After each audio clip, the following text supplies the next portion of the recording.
Good evening, Dr. Wada. This is Melissa Kanya. I'm doing my presentation on ADHD, and here's my poster.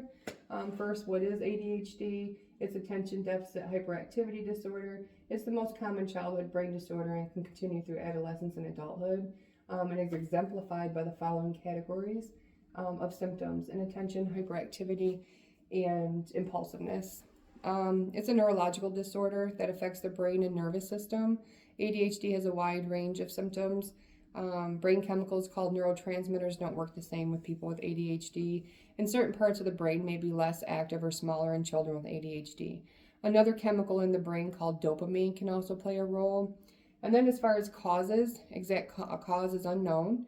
They think it's hereditary, so it runs in the family, premature at birth, increased risk of developing ADHD, and then also prenatal exposure to drugs, alcohol, or nicotine, poor diet, and then in rare cases, lead exposure.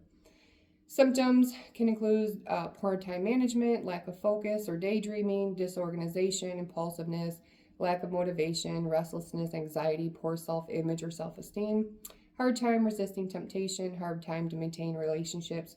That's friendship, work relationships, intimate relationships.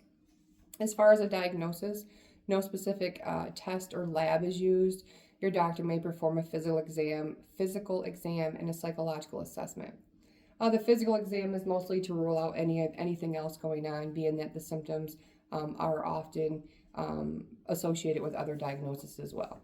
As far as prevention, there's no prevention with someone from having ADHD. It's believed that complications during pregnancy may increase the risk, so a healthy diet and avoiding drugs, alcohol, and nicotine can reduce the risk. Complications if left undiagnosed: poor school or work performance, trouble with the law, alcohol or drug abuse, poor physical and mental health that can lead to depression, anxiety, self-esteem, and then even suicide attempts.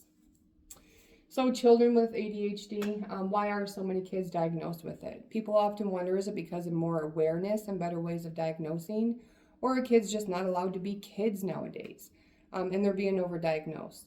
As far as kids, boys are twice likely to be diagnosed with ADHD than girls. The treatments, there are medications. Down here is a list of medications. The stimulants boost and balance neurotransmitter levels, and then the antidepressants, the non-stimulants, inhibit norepinephrine and dopamine reuptake. And then over here, there are 3 types of ADHD. The first one, predominantly interactive presentation.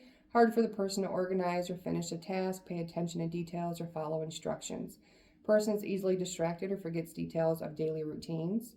Number 2, we have predominantly hyperactive, impulsive presentation, and that person may fidget, talk a lot, hard to sit still for a long time. Hello, as squirrel, that might be me. Smaller children run and jump, climb constantly, feeling restless or impulsive, interrupt others' conversations, speaks at inappropriate times, hard to wait their turn or listen to directions. And then number 3 is a combined presentation. So the symptoms of the previous 2 are equal, and because symptoms can change, the presentation may change over time too. So just because you have type 1, it could lead into type 2, and then you could have the combined.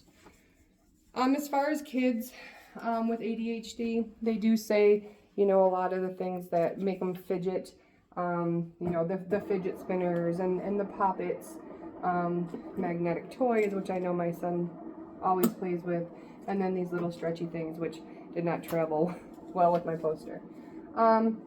Here we have hyperkinetic reaction of childhood. So this was actually the first name of ADHD, and it was listed in the APA, American Psychiatric Association, in 1968. When was the first example of ADHD?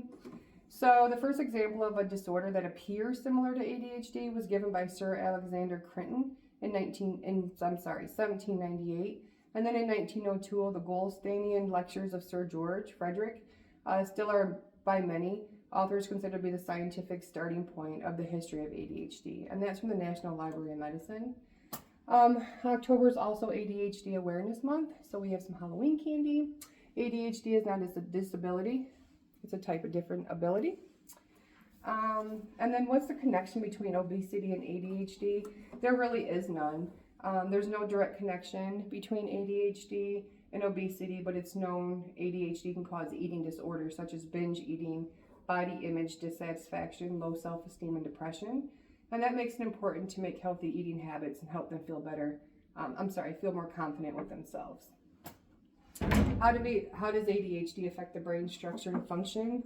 Lower levels of norepinephrine, the neurotransmitters, imbalance in the transmission of dopamine in the brain, differences in the structure of certain areas of the brain, such as frontal cortex, limbic regions, basal ganglia, and default mode network. And that's from WebMD and Mayo Clinic. We have some alcohol here, so if I don't get a good grade, this will not go to waste. Drug paraphernalia, lighters. I know I was a manager for 15 years prior to moving back to Michigan, and my staff gave me a Dammit doll when I would get, super stressed out and couldn't focus. I had my Dammit doll. So I hope you like my presentation, and you have a good night.